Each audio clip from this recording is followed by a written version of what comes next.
Olá, seja bem-vindos à live de hoje. Eu sou a Marilane, coordenadora do Ensino Fundamental 1. Saiba que você está participando de uma iniciativa inovadora do Colégio Americana. Um novo mundo, um novo colégio. Conheça o jeito Americana de ensinar por meio de um encontro em lives. Até novembro, haverá uma série de eventos para você conhecer os percursos pedagógicos dos professores e dos alunos, assim como o seu desenvolvimento ao longo de 2020. Faça a sua inscrição para todos os eventos, clicando na bio do Colégio Americana e tenha um certificado exclusivo de participação. A bio está logo abaixo do nome Colégio Americana.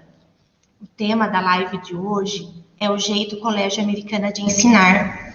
Nós temos a participação das professoras Ivana Rocha, do 5º ano A e B, e da Roberta Rosa, do 1º ano B, que compartilharão também suas vivências pedagógicas sobre como o conteúdo é desenvolvido no ensino fundamental 1. Boa noite, Ivana, boa noite, Roberta, tudo bem? Então, a ideia desse encontro surgiu para dar maior visibilidade do trabalho que é realizado aqui, especificamente no ensino fundamental 1. O nosso desejo é compartilhar com vocês como os alunos se desenvolvem, como as atividades são elaboradas e como o processo de avaliação ele é feito. Nós temos um cuidado enorme para que a aprendizagem ela vá além dos conteúdos. O aluno ele é respeitado nas suas diferentes maneiras de aprender e é incentivado a ser o próprio protagonista da aprendizagem. Nós vemos o aluno numa perspectiva holística. O que é isso? Nós vemos o aluno como um todo. Um aluno que é corpo, razão, emoção, e que tudo isso caminha junto, não dá para separar. E aí a articulação entre conteúdos, os conceitos, procedimentos e atitudes vão formando o alicerce, no qual se constrói um currículo que é dinâmico, é atual e é conectado com os acontecimentos contemporâneos. O colégio também trabalha com as expectativas de aprendizagens, que são compartilhadas entre alunos, mediadas, acompanhadas e sistematizadas pelos professores. E isso acontece num movimento contínuo de aprendizagem, no qual caminha junto a ação e reflexão. A escuta do professor faz muito a diferença, porque o professor ouve, escuta e vê a necessidade do aluno, o que pode aprofundar, o que pode ampliar, o que precisa retomar. A consolidação da escrita e da leitura, do cálculo e outras habilidades também, elas também são fundamentais para o desenvolvimento da expressão linguística e do raciocínio lógico. E essas atividades, esses contextos, eles vão acontecendo de forma ampla e renovada, por meio das atividades investigativas e contextualizadas. Agora, daremos continuidade dessa noite com a professora Ivana e Roberta Rocha, que contarão um pouco como isso acontece no cotidiano da sala de aula. Boa noite, Mari, boa noite, Roberta, boa noite para vocês que estão aí ouvindo um pouquinho a gente, né, muitas vezes curioso ou até mesmo já sabendo de como as coisas acontecem no Colégio Americana, e é uma alegria, assim, é uma alegria a gente falar daquilo que a gente vive, daquilo que a gente vê, né? Principalmente quando a gente percebe que quando a gente retoma todos esses pontos importantes do colégio, a gente consegue perceber em cada um desses pontos e trazer à memória a imagem dos alunos, eles se desenvolvendo. Em cada ponto que a gente destaca aqui, é muito nítido na gente o quanto essa vivência é real, porque a gente traz, então, esses exemplos e as memórias dos alunos, né, das vivências que a gente tem. Como a Mari disse, eu sou professora do 5º ano A e B, trabalho no Colégio Americana desde 2015, esse ano especificamente na área de língua portuguesa, história, geografia e educação para o consumo. E aí, falar um pouquinho desse processo da escrita, não só no 5º ano, mas no Fundamental 1, é muito importante. E eu percebo, ao longo dos anos, não só dos anos que eu estou aqui, mas ao longo dos anos que o colégio tem, o quanto a discussão, a formação sobre isso, o estudo sobre essa área da escrita, da construção, da consolidação e depois da qualificação da escrita, o quanto ele é muito evidente, né? Falo isso enquanto professora aqui. E alguns tópicos que a gente tem uma atenção muito grande, né, que eu vou falar aqui, a gente vê o quanto eles são importantes para essa consolidação, para essa construção, para que o aluno consiga se comunicar bem por meio de uma escrita com qualidade, de uma escrita clara. Então, quais são esses tópicos que a gente tem bastante atenção nessa consolidação da escrita no Fundamental 1? Um deles que a gente trabalha é a questão da ampliação do repertório linguístico que a criança tem. Porque uma das habilidades, né, uma das características da habilidade linguística que está se desenvolvendo é quando a gente consegue utilizar, né, um vocabulário ampliado, um vocabulário coerente. Então, a leitura que a gente incentiva, que a gente se propõe a ajudar a família também nesse incentivo, nessa prática, ela acaba sendo muito importante para isso. Nós temos uma biblioteca disponível em cada sala de aula, né, para que a leitura se torne um hábito, então, e a gente incentiva a leitura constante do aluno, né? Seja ali durante uma semana que ele vai estar realizando a leitura de um livro, se for um livro mais extenso, que ele seja feito com mais tempo, mas a leitura, ela se faz uma prática muito importante nessa ampliação do repertório linguístico, né? Também a gente trabalha com algumas obras literárias selecionadas.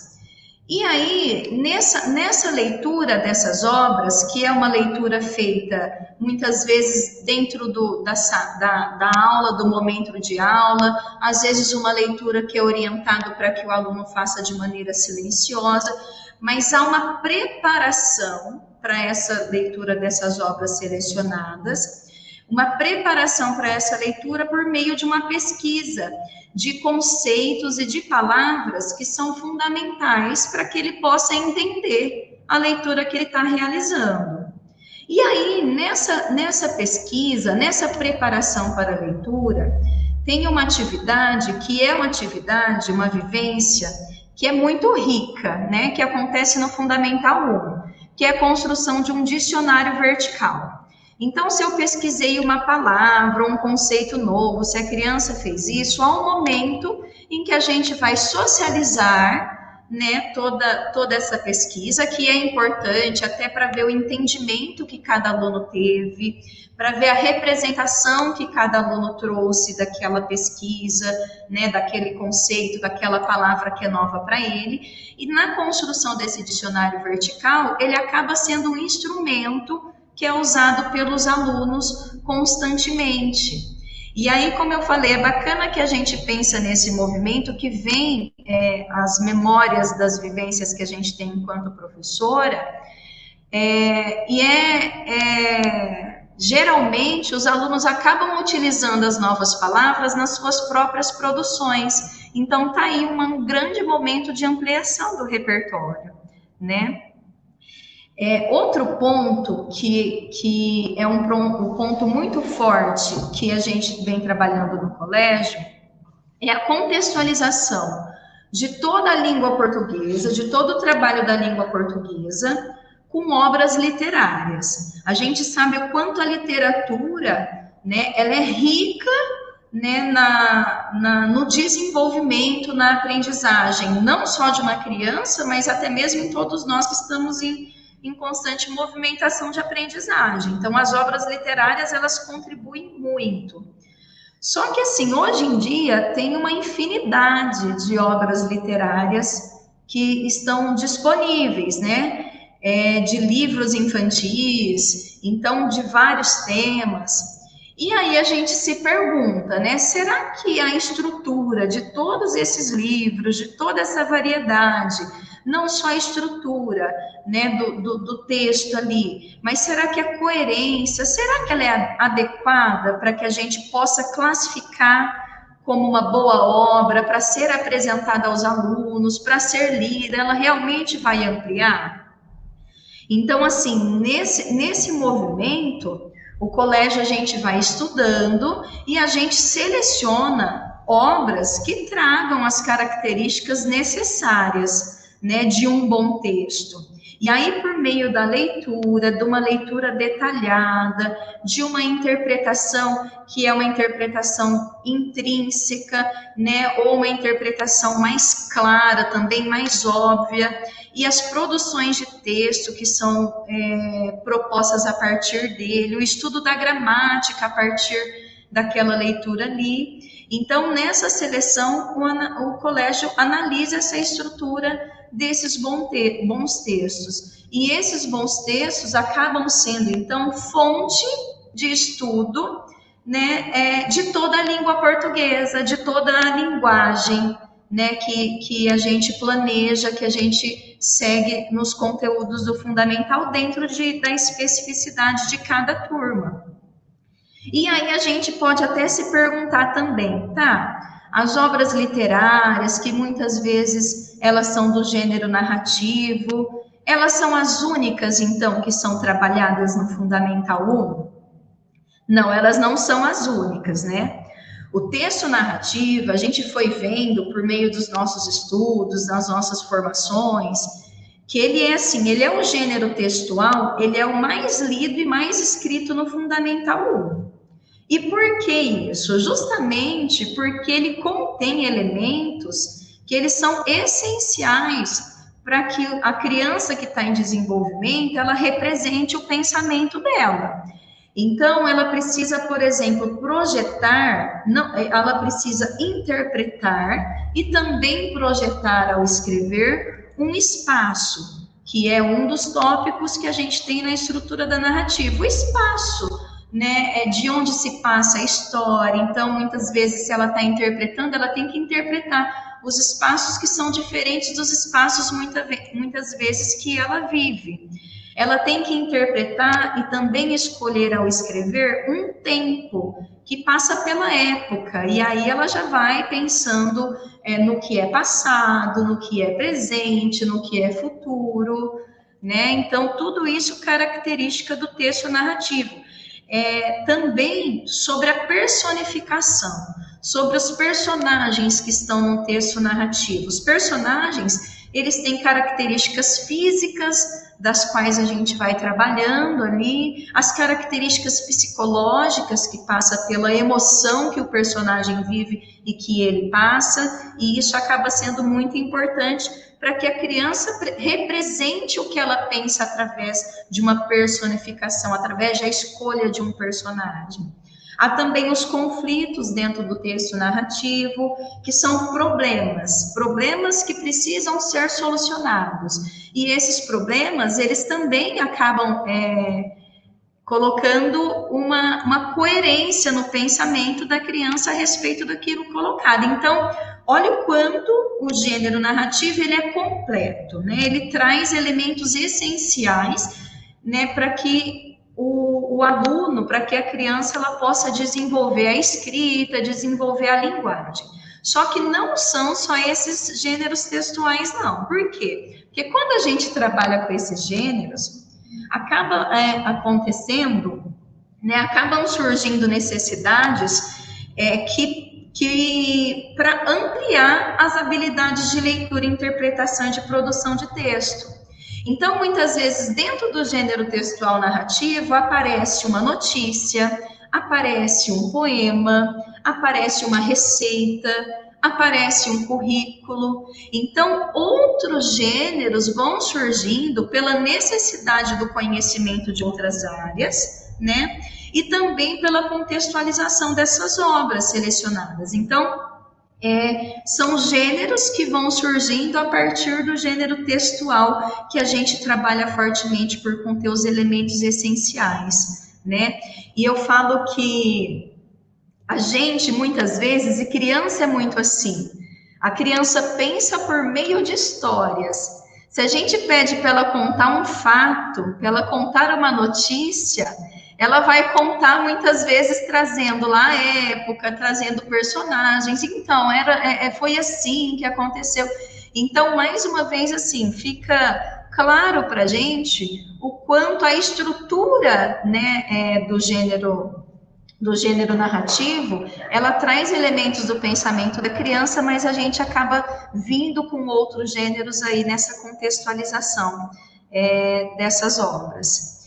Quando a gente trabalha com essa leitura e interpretação de outros gêneros, e também a gente trabalha com as obras literárias, um dos pontos importantes também é quando a gente trabalha exatamente com a estrutura da narrativa.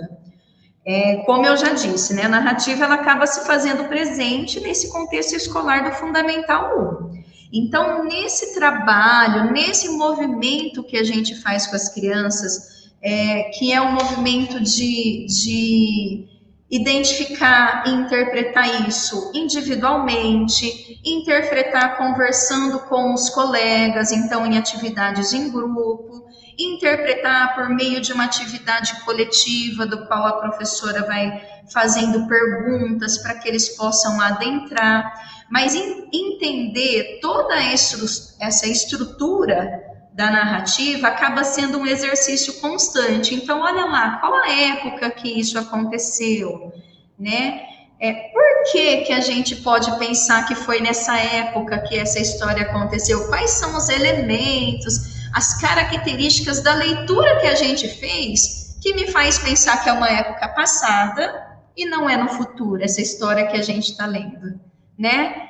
Como que eu sei que não está acontecendo agora essa história? Então, acaba sendo um exercício constante. Qual hora, qual momento que vocês acham, né? Estou falando assim, perguntas que a gente vai fazendo para as crianças. Qual momento que vocês acham que a história ficou mais tensa? Que a história ficou de uma maneira que você falou assim, eu não posso deixar de ler essa história, que seria quando o conflito se intensifica. E essa estrutura acaba sendo muito importante para que o aluno ele consiga fazer uma interpretação do todo, né? Essa relação com outras obras, ou até mesmo filmes, né? Eu fico muito contente quando os alunos eles acabam falando, dessa forma que a gente está vendo nessa obra literária, se assemelha a esse filme que eu assisti. O filme, ele é narrativo, né? Então, quando ele traz características de vivências que ele teve ou de outras leituras que ele já fez. Então, acaba sendo muito importante isso também. E aí, acaba acontecendo naturalmente nesse processo. E aí, a gente acaba percebendo, não, os alunos, eles estão realmente, né, conseguindo identificar, né, essa estrutura de um texto que é muito importante para que ele consiga produzir e cada vez interpretar melhor os textos que são apresentados. E aí, outro ponto importante que a gente tem nessa consolidação da escrita é a questão que a gente pensa em proporcionar ao aluno uma coletânea de ideias para que ele possa produzir textos, né? Porque muitas vezes a gente se depara com o aluno que diz que está sem ideias. E aí ele fala, eu não tenho ideias para produzir um texto, né? Eu não sei o que pode acontecer depois disso que eu coloquei ali. Como que a gente se prepara para esse momento, né? Muitas vezes, esses problemas, eles já acabam sendo solucionados pela contextualização da proposta com outras vivências. Então, assim, a gente evita ao máximo, né? Aliás, quase não existe mesmo uma proposta de um texto que não tenha uma contextualização, né? Que seja uma proposta, ó, cheguei aqui, tá a proposta, faça um texto, que não tenha um trabalho anterior, né? Que não tenha uma discussão, que não projete a uma vivência do aluno. Então, a gente tem essa preocupação com essa contextualização da proposta com outras vivências. Então, essas vivências pode ser uma leitura que a gente está fazendo, né? Uma leitura, uma discussão, um vídeo que a gente assistiu, algo que já seja pertinente do trabalho que vem sendo realizado com o aluno, né? Ele também pode ser proposta contextualizada com uma investigação que às vezes a turma está fazendo, então a turma está curiosa sobre um fato, seja lá sobre a vida dos insetos, seja lá sobre a formação do universo, seja lá como as personagens se vestem. Então, há uma contextualização, há uma investigação que a turma está se propondo a fazer, e muitas vezes a proposta de produção de diversos gêneros, seja um mapa de ideias, seja um relato de caso, um relato de estudo, ele é proposto a partir daí. Ou até mesmo datas comemorativas, que a gente trabalha com bastante detalhes, que a gente trabalha com bastante discussão, que a gente trabalha com diferentes vivências. Então, a gente sempre propõe, né, uma atividade, a gente sempre propõe uma produção de texto que tenha um contexto para os alunos. E aí, outro diferencial também, para que a gente possa proporcionar aos alunos uma coletânea de ideias, é o projeto de texto. Né? Projeto já diz, eu projeto as minhas ideias, então ele deve ser feito antes. Eu até falo bastante com os alunos, né? Imagine um arquiteto, né, que foi contratado, um engenheiro, né, que foi contratado para lá levantar uma casa, para fazer uma construção. Só que antes disso, ele faz um projeto, porque ele não vai chegar e vai construindo para ver o que vai dar, né? Primeiro, ele faz um levantamento das ideias que ele tem, do material que ele tem, daquilo que é pedido para ele.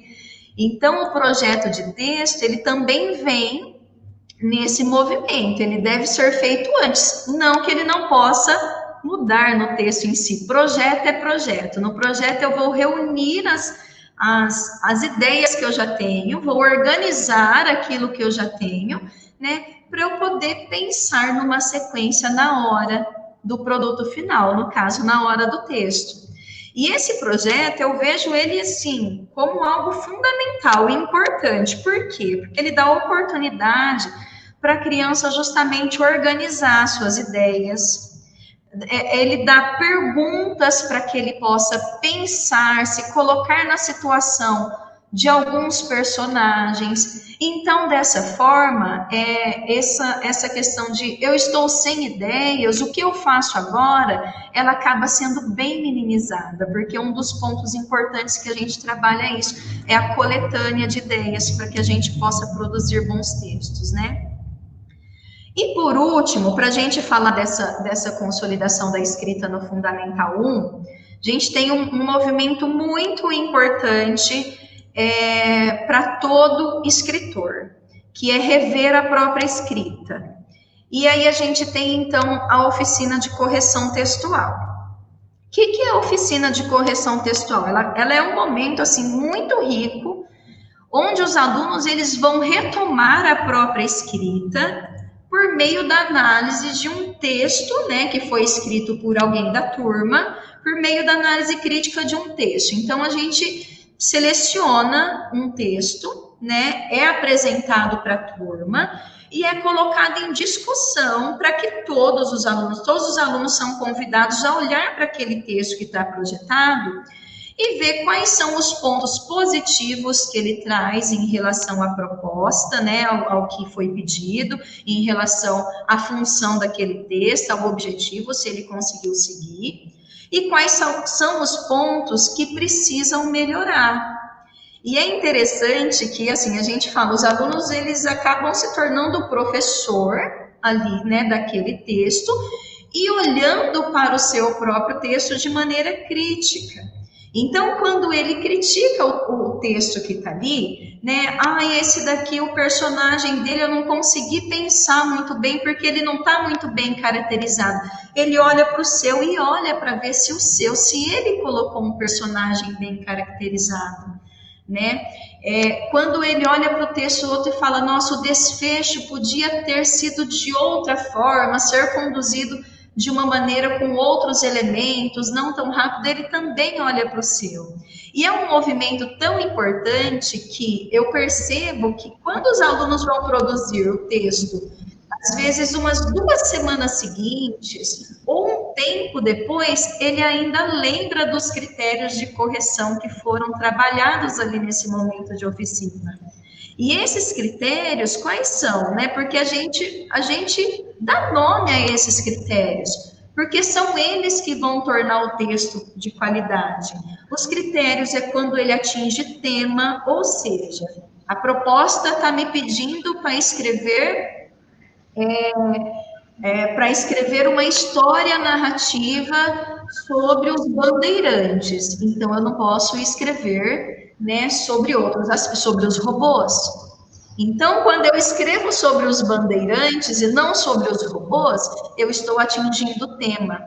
E é muito importante que a gente foi vendo também ao longo do nosso trabalho, o quanto os alunos eles vão desenvolvendo a escrita dele, chegando mais próximo disso. E isso é muito importante, porque, inclusive, é uma das grandes questões do quais os alunos brasileiros eles acabam não indo bem quando em redações em outras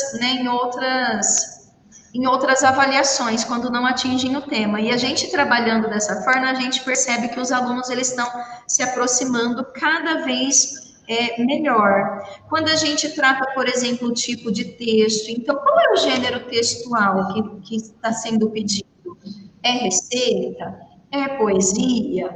É narrativa? É uma carta pessoal? Cada um desses textos, ele tem característica própria. Então, é importante a gente deixar isso claro, né? E a gente colocar isso para o aluno e ele perceber dentro da escrita dele. Ivana, um minutinho, né? Tem um comentário de uma mãe. Inclusive, nós temos várias mães, várias colegas de trabalho aqui, né? A Mônica Guidolin, acho que ela é mãe da Estela. O repertório da Estela cresceu demais este ano. Ela comenta, né? E a gente vê também que essas crianças que estudam no Colégio Americana, de ano a ano, vai ampliando esse repertório. E esse repertório, não só em língua portuguesa, não só em produção de texto, mas as outras disciplinas também. Né, você comentou dos bandeirantes, é um conteúdo de história.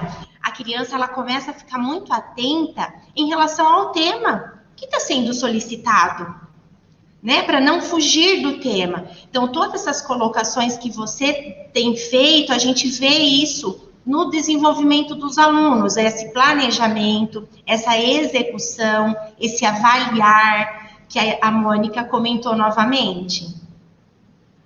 Obrigada pela contribuição. Não, mas é isso mesmo.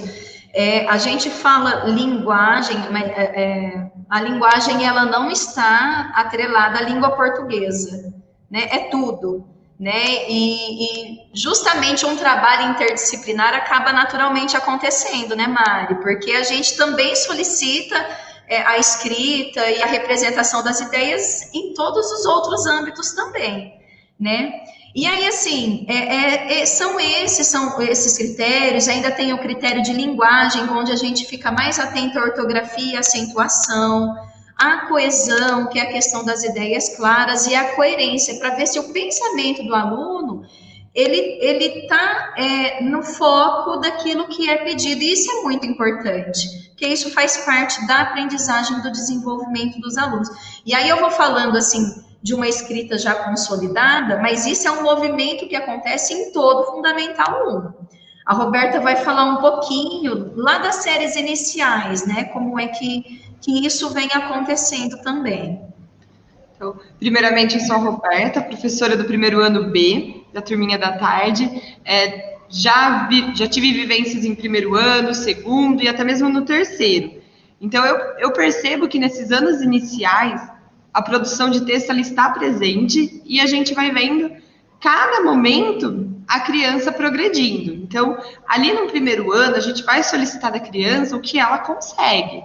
E nós não vamos forçar para criar uma barreira com a criança com a escrita. Eu sempre vou ouvir a criança, eu vou saber o que ela está à vontade ali de fazer. A produção de texto ela vai acontecer, mas ela pode acontecer a criança oralmente. Esse ano, com essa vivência do online, então as crianças gravavam áudios e me enviavam, ou mesmo ela pedia para que eu fosse a escriba, então eu compartilhava a tela. A criança tem esse momento de deixar a professora ser a escriba, e aí ela está produzindo um texto, porque ela está pensando no personagem, no espaço que vai acontecer, e aí aos poucos ela vai começando a colocar ali a escrita dela.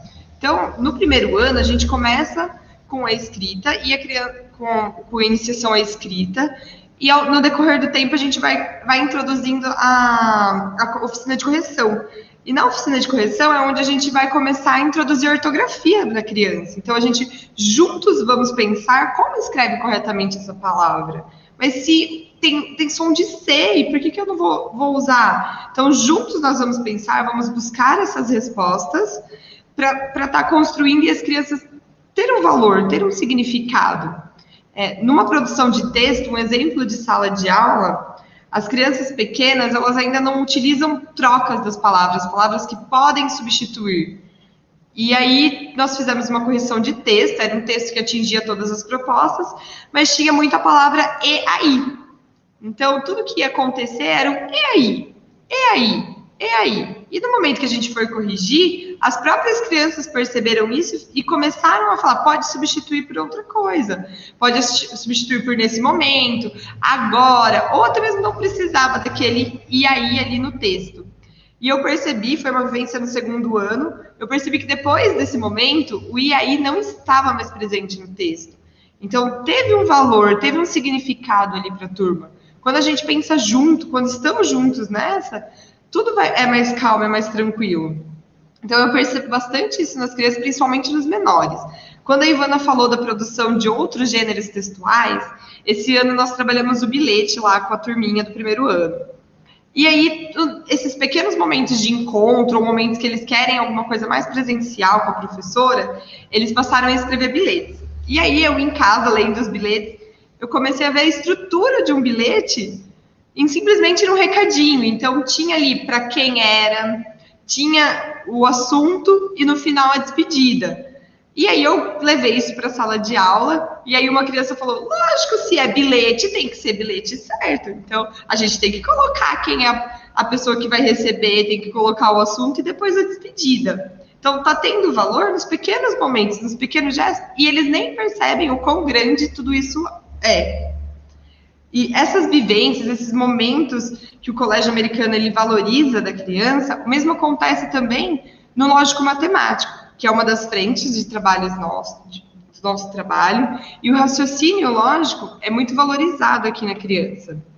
Então, nós estimulamos a criança com um cálculo mental, com pequenas atividades ali do dia a dia, colocamos situações, problemas que não o Joãozinho fez, mas por que não o Marcelo, o Arthur, a criança ali da sala fez. Ou então, tivemos situações de aulas online. Eu precisei dividir a turma em grupos para fazer atividades individuais. Como que eu poderia fazer? Eles puderam me ajudar, eles conseguiram. Então, eu lancei essa pergunta para a turma. E aí, juntos, nós fomos construindo. E é um cálculo mental. Ali, eles trabalharam a divisão sem estar na pressão, sem estar usando uma nomenclatura. E foi acontecendo. E as crianças conseguem, e quando a gente se depara com uma situação, problema, e eles falam, mas eu nunca fiz isso, eu falei, mas lembra lá daquele dia que nós fizemos aquela atividade? a ordenação dos números. Então, a criança, o primeiro ano, ele trabalha os insetos no começo do ano. Então, eles começam a se interessar mais por insetos. Vamos ao bosque, eles encontraram ali no bosque uma fileira de formiguinhas e eles começaram a contar. Isso foi valorizado, isso foi trazido para a sala de aula. Então, a gente sempre está com esse olhar atento, esse olhar sensível para a criança. O dia do brinquedo pode ser um momento também para aproveitar, para fazer essas atividades de cálculo mental. A matemática está presente ali no nosso dia a dia. E é nesses pequenos valores que a gente vai conseguindo construir. E até o momento que a criança vê valor naquilo. Essa turminha, ela começou esse ano que ela usava as mãos. Então, vou fazer uma conta, eu consigo fazer com as minhas mãos. Ah, não consegui. Então, eu ia lá e pedi, Ivana, empresta a sua mão. E chegou um momento que já não dava mais. Então, um aluno falou assim, mas não dá mais, a minha mãe não está aqui, eu não tenho um colega do meu lado. Sabe o que eu fiz? Eu guardei o primeiro número aqui dentro. E aí ele foi construindo e foi mostrando para os colegas. Essa valorização do que da criança pode falar, os amigos vão aprender. É uma linguagem fácil, é uma linguagem que eles falam entre eles. E a gente sempre valoriza, pede para repetir, e vai valorizando para que os outros colegas também assumam isso e passam a realizar as suas contas. Isso. A criança, quando ela fala, eu sei fazer, mas eu não sei explicar. Então, é nesses momentos, nessas pequenas atividades que a gente vai estimulando. Então, lembra lá da formiguinha? Será que com a formiguinha ela conseguia te ajudar? Aqui, nesses momentos de aula online, o que a gente aprendeu? Quando a gente dividiu, você consegue explicar assim, como que você vai mostrar? Qual foi a melhor maneira para você? Sempre estamos ali atentos ao protagonismo do aluno, às ideias deles. Então, eu deixo muito livre para eles trazerem informações de casa.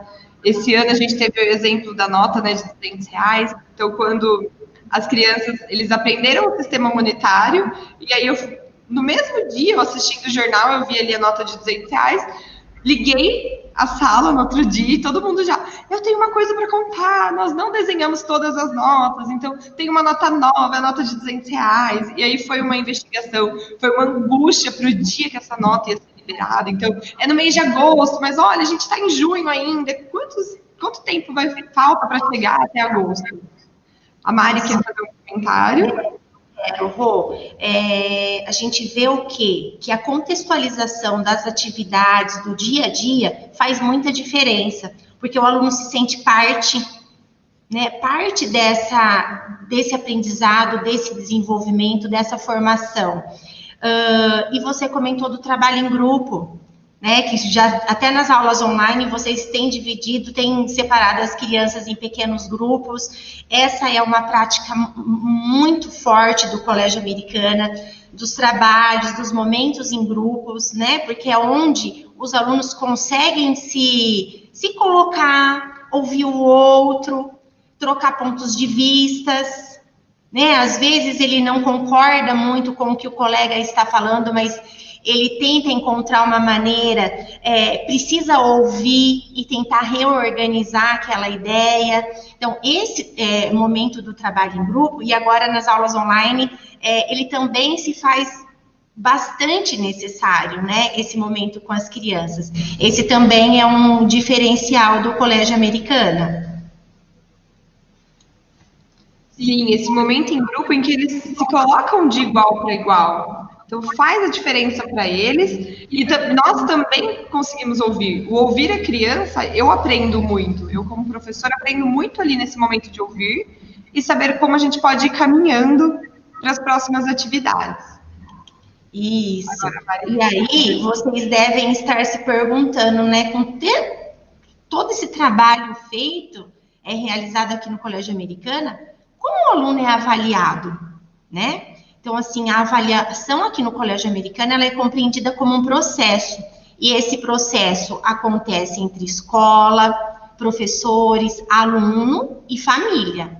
E transformar a avaliação numa competência de excelência requer um contínuo acompanhamento das preciosas observações que os professores fazem dos alunos, da escuta das diferentes linguagens, como esses alunos estão aprendendo, como eles estão nos mostrando, da documentação desses percursos pedagógicos, das reuniões com as famílias.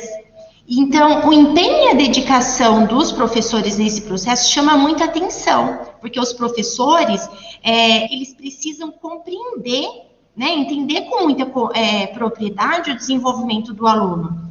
E a avaliação é considerada como processual, e ela tem um caráter formativo.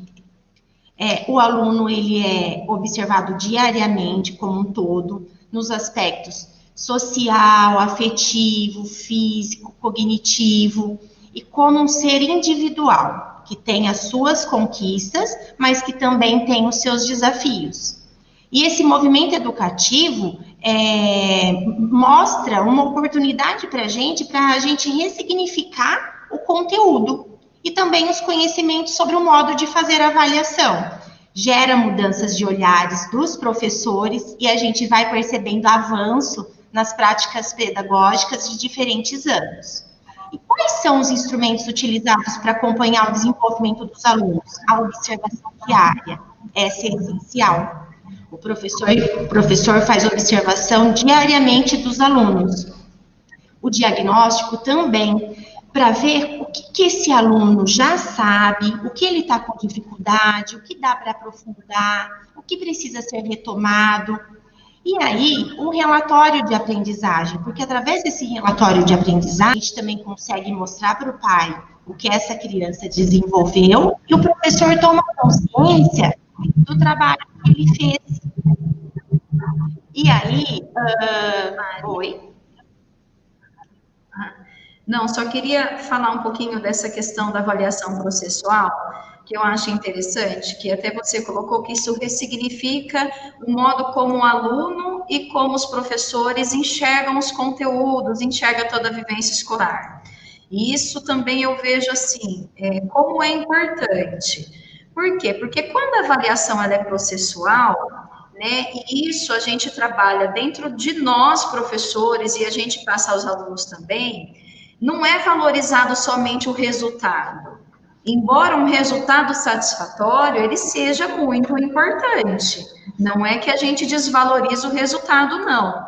Mas ele não é somente o único a ser percebido, não é somente o único a ser valorizado. Por quê? Porque todo o processo para que o aluno aprenda determinado conteúdo que a gente discute, que a gente apresenta, ele faz parte, né? Então, a gente trabalha bastante nessa observação, até vendo as atividades da vida diária. A gente observa, a gente incentiva uma participação ativa, né? Incentiva a tirar dúvidas, incentiva a organizar as próprias coisas, a responsabilidade, a pontualidade com todas as atividades, com todas as propostas. Então, a maneira como os alunos, eles acabam resolvendo os problemas, não só sociais, mas os próprios desafios cognitivos também. Tudo isso faz parte do movimento de aprendizagem, tudo isso é levado em consideração, não só na hora de avaliar, mas também na hora da gente proporcionar um desenvolvimento. Por quê? Porque tudo isso é estudante. Ele não é só uma atividade avaliativa que foi marcada com data, com hora para ser feita. Ele não é só isso. Todo esse movimento, né, constitui o aluno em si. Então, não é só uma atividade ou não. Então, acho importante a gente salientar isso. Avaliação processual, porque a gente olha todo o processo, e todo esse processo é muito importante, até mesmo nas aulas online. A questão dos alunos, do quanto eles estão participando, do quanto eles estão conseguindo se envolver, do quanto eles estão conseguindo se organizar, do quanto ele está, aos poucos, desenvolvendo autonomia dentro do próprio processo. Então, tudo isso a gente acaba tendo um olhar. Isso, Ivana, o que você colocou, a autoavaliação também, né, é um exemplo, porque você também convida o aluno a se autoavaliar, as atitudes, as atividades, o que ele consegue fazer melhor. Então, a gente também está sempre desafiando esse aluno para que ele avance, né? E aí tem a questão também da gestão de resultados, né? Nós falamos dos diagnósticos, das nossas observações, Temos também alguns simulados para ir acompanhando o desenvolvimento dessas crianças, e aí a gente também vai fazendo essa gestão de resultados, acompanhando esse aluno que veio da educação infantil, está no primeiro ano, vai para o segundo, né, depois para o quinto, e a gente tem um parâmetro da evolução dessa criança. Rô, você quer falar, né? Nós fazemos também avaliação através do relatório individual, onde a gente mostra ali para o pai o que está acontecendo.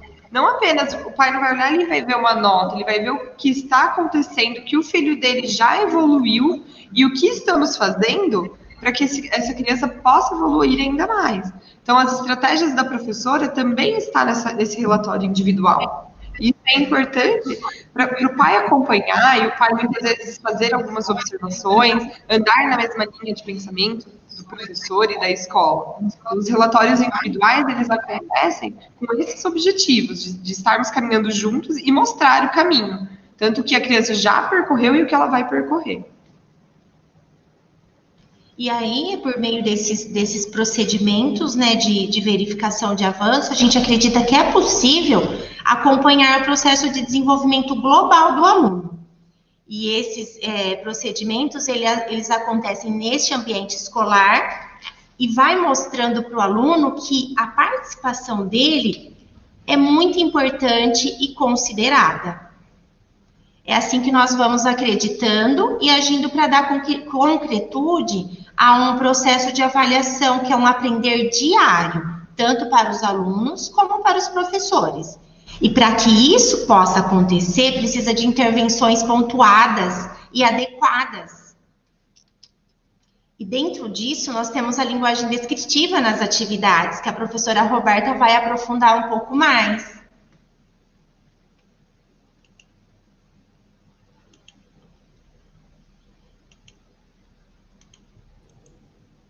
A Roberta, será que ela caiu?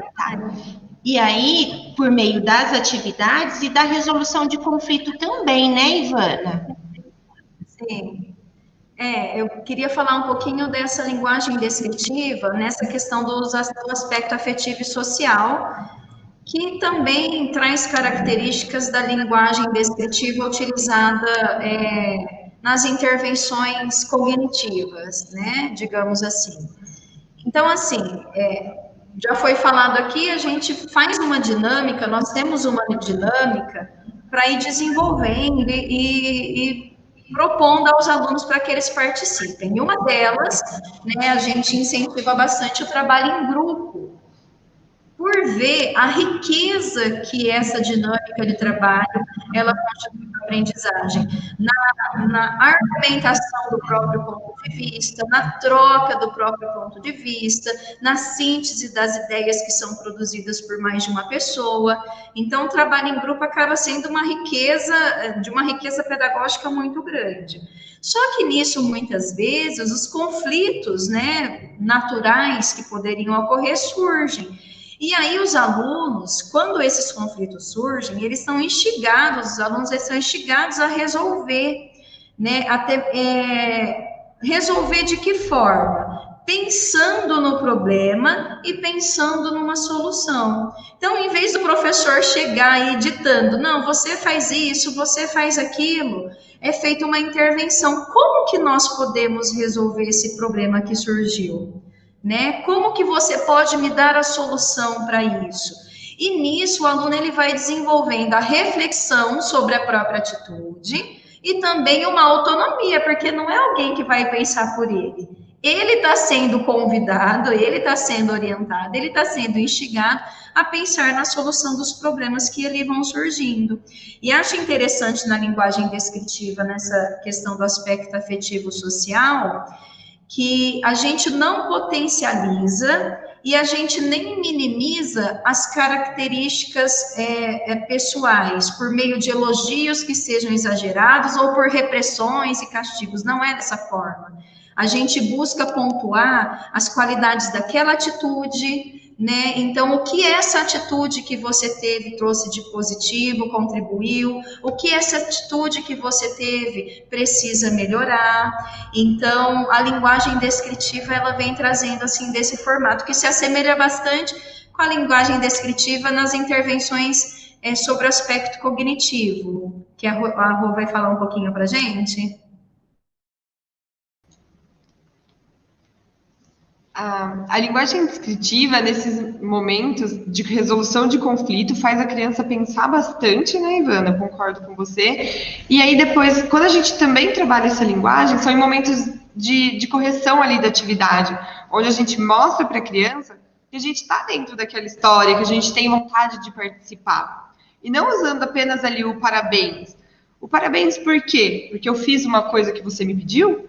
O parabéns por quê? Porque eu coloquei bastante linha ou porque minha letra está caprichada? Quando a gente descreve o motivo, a criança vai pensar, a criança vai entender e vai fazer novamente.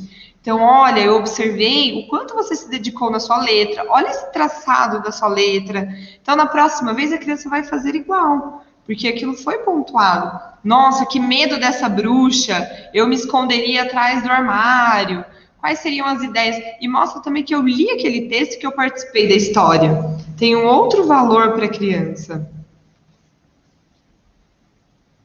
Isso, e aí a Nelly, né, tá colocando, mãe da Isabela, aqui, a cada dia mais curiosa e envolvida com a escrita, a Isabela, né? Então as crianças, elas gostam também de compartilhar as ideias que eles têm, né? Tanto na correção de texto que vocês comentaram, como no projeto de texto, e aí isso vai sendo compartilhado, vai ajudando as outras crianças e ampliando o repertório também, ampliando as ideias.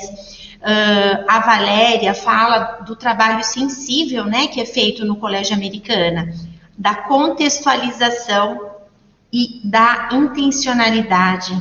Então, assim, tudo que é feito tem bastante intenção, né? A gente tem a intencionalidade pedagógica por trás, tá?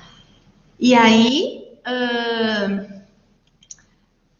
estamos finalizando, né? Nós agradecemos as professoras, a Ivana e a professora Roberta, que compartilharam suas vivências por estarem aqui, né? Sempre dispostas a dialogar sobre o trabalho que é realizado de maneira tão significativa aqui no Colégio Americana.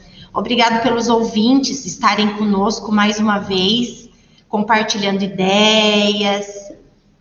A próxima live será a Escola Fora da Escola, que falará sobre as boas práticas, como vivências musicais, experiências do brincar, o acolhimento das famílias.